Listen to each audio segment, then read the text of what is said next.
लगता है कि निशिकांत दुबे भारतीय जनता पार्टी के सीनियर नेता भी है, member of parliament 3-4 bar member of parliament रहे हैं और वो बीजेपी के अत्यंत सीनियर नेता भी है। तो मुझे लगता है कि जो मुंबई में हो रहा है ये बात अच्छी नहीं है। जो मराठी बोलो नहीं तो थप्पड़ मारेंगे, तो ये भी मनसी की भूमिका ठीक नहीं है। लेकिन मैं इतना ही बताना चाहता हूं कि मुंबई में रहने वाले नॉन मराठी लोग जो है कम से कम 70-80% लोग मराठी बोलते हैं, मराठी समझते हैं। 10-20% लोगों को शायद मराठी नहीं आती होगी तो समझती है और वो मराठी सीख सकते हैं। तो मनसे ने अपनी भूमिका में बदल करना चाहिए कि भाई उनको तो समझाना चाहिए कि भाई आप यहाँ है तो मराठी में बोलो। जिस बिहार में भी कुछ न्यूज आई है कि भाई वहाँ एक मराठी आदमी जो है तो उनको बोला कि मैं भोजपुर में बोलो, और वो हिंदी बोल सकता है लेकिन मैं भोजपुर नहीं बोल सकता है, तो उनको भी वहां मारा है। तो मुझे लगता है कि मनसे की भूमिका से ऑल इंडिया में रहने वाले जो मराठी लोग हैं इनकी जिंदगी धोखे में आई है। दिल्ली में कम से कम 4 लाख से ज्यादा मराठी लोग रहते हैं। हर राज्य में मैं जाता हूं तो वहां मुझे मराठी लोग मिलते हैं। और विशेषकर ये बताना चाहता हूं कि अंडमान निकोबार में भी महाराष्ट्र भवन है, तो वहां भी मराठी लोगों की संख्या है। तो यहाँ अगर इसी तरह की भूमिका ली जाएगी तो देश भर में रहने वाले मराठी लोगों की जिंदगी को खतरा पैदा हो सकता है। तो उसका प्रोटेक्शन कौन करेगी? तो इसलिए, लेकिन जिस तरह निशिकांत दुबे जी ने स्टेटमेंट दिया, ये स्टेटमेंट से सम्मत नहीं है। लेकिन उन्होंने सारे मराठी लोगों के लिए तो नहीं बोला है। जो लोग दादागिरी कर रहे हैं, जो लोग गुंडागर्दी कर रहे हैं और मराठी बोलो वरना फिर हम तुम थप्पड़ मारेंगे, तो ऐसे लोगों को उन्होंने बोला है।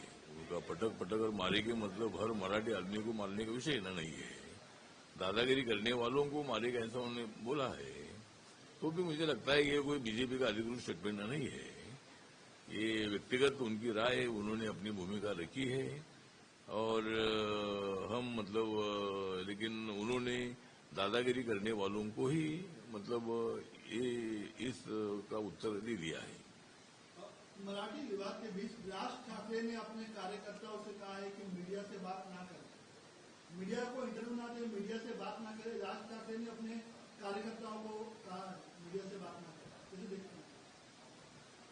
नहीं, मीडिया से बात नहीं करो मतलब उन्होंने शायद बोला है कि अपने भाषण में बोला था कि अभी वीडियो निकाल कर थप्पड़ मारते थे, और ये भी थप्पड़ कोई हर आदमी को मारा ऐसा भी नहीं है। 1-2 लोगों को शायद थप्पड़ मारने का कुछ इनका प्रोग्राम हुआ था। लेकिन बाद में राज ठाकरे ने बोला था कि अभी वीडियो मत निकालो, तो डायरेक्ट मतलब उनको अगर वो कुछ दादागिरी करते हैं तो उनको थप्पड़ मारो। लेकिन मुझे लगता है कि राज ठाकरे ने अपनी भूमिका में बदल करने की आवश्यकता है। मराठी पर हमें गर्व है, उनको भी गर्व है। मराठी हमारी मातृभाषा है, लेकिन हिंदी का इतना विरोध करना ठीक नहीं है। जैसे तमिलनाडु में अगर हिंदी का विरोध होता है, फिर महाराष्ट्र में हिंदी का विरोध कभी नहीं हुआ है। हिंदी अपनी राष्ट्रभाषा है। तो इसी तरह का विरोध करना, गुंडागर्दी करना, इसको रोकना चाहिए और पुलिस प्रशासन ने मतलब इसमें ध्यान देने की आवश्यकता है। जरूर मीरा रोड में जो घटना घटी है वहाँ गुजराती लोगों ने, नॉन मराठी लोगों ने एक मोर्चा निकाला था कि ऐसे थप्पड़बाजी चल रही है तो इसके निषेध में, और दोबारा इसी तरह घटना ना घटे उसके लिए उन्होंने अपना मोर्चा निकाला था। लेकिन मनसे ने भी अपना मोर्चा अनाउंस किया और पुलिस ने उनको बताया था कि भाई जिस रूट से आप जाना चाहते हैं वहां से नहीं जा सकते, दूसरे रूट से आप मोर्चा निकालो, अपनी भावना व्यक्त करने का आपको भी अधिकार है। लेकिन उन्होंने सुना नहीं। पुलिस ने जिस रास्ते से मत जाओ ऐसा बोला, उसी रास्ते से इनकी रैली जाने लगी। इसलिए पुलिस को उनको रोकना पड़ा ताकि मतलब दोनों मोर्चा में कोई विवाद न पैदा हो या संघर्ष ना हो। उसके लिए पुलिस ने लॉ एंड ऑर्डर के स्थिति का विचार करते हुए उनको उस रोड से मोर्चा निकालने के लिए विरोध किया था, लेकिन दूसरे रोड से मोर्चा निकालने के लिए परमिशन नहीं दिया था।